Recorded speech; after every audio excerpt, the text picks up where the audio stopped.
Hello दोस्तों, स्वागत है आपका हमारी इस नई वीडियो में। आप देख रहे हैं आपका अपना यूट्यूब चैनल अप्रेंटिसशिप गाइड, जिसमें है ऑल अबाउट अप्रेंटिसशिप ट्रेनिंग।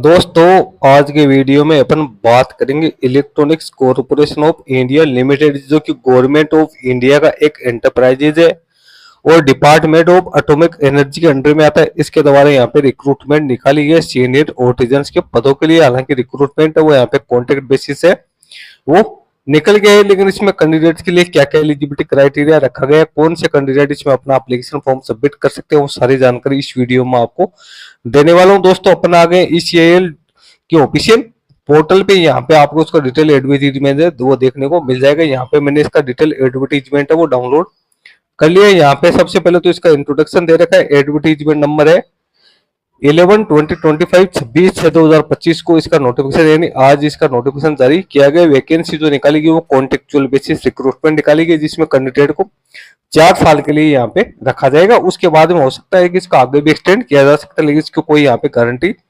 नहीं है। वैकेंसी जो निकाली गई है वो निकाली गई है सबसे पहले इलेक्ट्रॉनिक मैकेनिक की 50, नीचे कैटेगरी वाइज ब्रेकअप आपको देखने को मिल जाए। इलेक्ट्रीशियन की 30, फिटर की 40, इलेक्ट्रॉनिक्स मैकेनिक की 1, इलेक्ट्रीशियन की 2 और फिटर की 2 वैकेंसी यहाँ पे निकाली गई। 2 कैटेगरी यहाँ पे, कैटेगरी फर्स्ट और कैटेगरी सेकंड।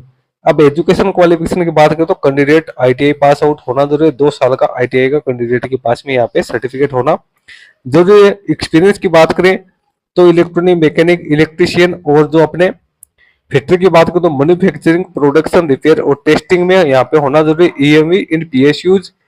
और जो इलेक्ट्रॉनिक मैकेनिक, इलेक्ट्रीशियन, फिटर की बात करें तो इसमें रिलेटेड वर्क एक्सपीरियंस है, रिलेटेड फील्ड में होना यहाँ पे जरूरी है। अब यहाँ पे बात करते हैं एक्सपीरियंस की। आफ्टर क्वालिफिकेशन 2 साल का एक्सपीरियंस कैंडिडेट के पास में होना जरूरी है। एज लिमिट 30 वर्ष रखी गई है। सैलरी कैंडिडेट को 23,368 रुपए पर मंथ मिलेगी। जिन कैंडिडेट ने अप्रेंटिसशिप कर रखी है मैक्सिमम 1 साल की, उन कैंडिडेट को यहाँ पे एक्सपीरियंस के तौर पे काउंट किया जाएगा ना। अप्रेंटिसशिप एज ए एक्सपीरियंस यहाँ पे काउंट होगी। जिन्होंने 2 साल की कर रखी है उनके 2 साल का काउंट होगा, जिन्होंने 1 साल की कर रखी है तो उसका 1 साल का यहाँ पे है वो एक्सपीरियंस काउंट किया जाएगा। SC ST OBC कैंडिडेट को एज में रिलैक्सेशन दी गई। एप्लीकेशन फॉर्म आपको ऑनलाइन मोड में फिलअप करना है, जो कि आप www.ecil.co.in के मेन पेज पे जाके, उसके बाद में कैरियर्स में जाके, करंट ओपनिंग्स में जाके आप अपना एप्लीकेशन फॉर्म है 7/7/2025 तक फिलअप कर सकते हैं। इसका एप्लीकेशन फॉर्म आज से भरना शुरू हुआ। उसके बाद में आप जैसे एप्लीकेशन फॉर्म फिलअप करोगे तो इसका प्रिंट आउट निकाल के आप लोगों के पास रख लेना है फ्यूचर रेफरेंस के लिए।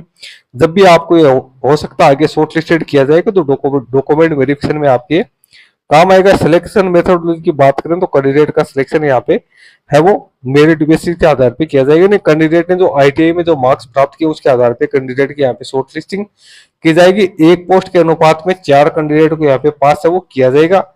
इसके साथ ही उसके बाद कैंडिडेट का डॉक्यूमेंट वेरिफिकेशन है वो यहाँ पे किया जाएगा, जो कि हैदराबाद में कंडक्ट किया जाएगा। उसके बाद कैंडिडेट का डॉक्यूमेंट वेरिफिकेशन के बाद कैंडिडेट की यहाँ पे फाइनल मेरिट लिस्ट है वो यहाँ पे जारी की जाएगी। कट ऑफ मार्क्स है उसकी कैलकुलेशन, एज की कैलकुलेशन, सॉरी जो एज और पोस्ट क्वालिफिकेशन एक्सपीरियंस है वो 31/5/2025 की स्थिति में आपके पास में होना जरूरी है। कैंडिडेट जो कि इसकी किसी भी कंपनी, किसी भी ऑर्गेनाइजेशन में काम करने के इच्छुक है वो इसमें अपना एप्लीकेशन फॉर्म सबमिट कर सकते हैं। तो दोस्तों, ये जानकारी मैंने आपको बता दी है। रिजल्ट इसका इसकी ऑफिशियल वेबसाइट पे जारी किया जाएगा। यानी कुल मिला के जिन कैंडिडेट के पास में ITI पास आउट की क्वालिफिकेशन है, जिन कैंडिडेट ने NSC कर रखी है, नेशनल अप्रेंटिसशिप कर रखी है, तो उनके लिए यहाँ पे ये वैकेंसी निकालेगी। एक्सपीरियंस आपके पास कम से कम 2 साल का होना जरूरी है। यदि आपने 1 साल की नेशनल अप्रेंटिसशिप कर रखी है, 1 साल का एक्सपीरियंस है, तो आप इसमें एलिजिबल हो। आपने 2 साल की यहाँ पे अप्रेंटिसशिप कर रखी है तो भी आप इसमें एलिजिबल हो। हालांकि वैकेंसी है वो कॉन्ट्रेक्चुअल बेसिस वैकेंसी है वो यहाँ पे निकल के आई है, लेकिन सैलरी यहाँ पे काफी अच्छी खासी कैंडिडेट को मिलने वाले, तो एलिजिबल कैंडिडेट इसमें अपना एप्लीकेशन फॉर्म सबमिट कर सकते हैं। दोस्तों, इस वीडियो में इतना ही। वीडियो अच्छा लगे तो इसको लाइक शेयर करना। कोई क्वेश्चन या क्वेरी है तो आप हमें कमेंट करके बता सकते हैं। धन्यवाद दोस्तों।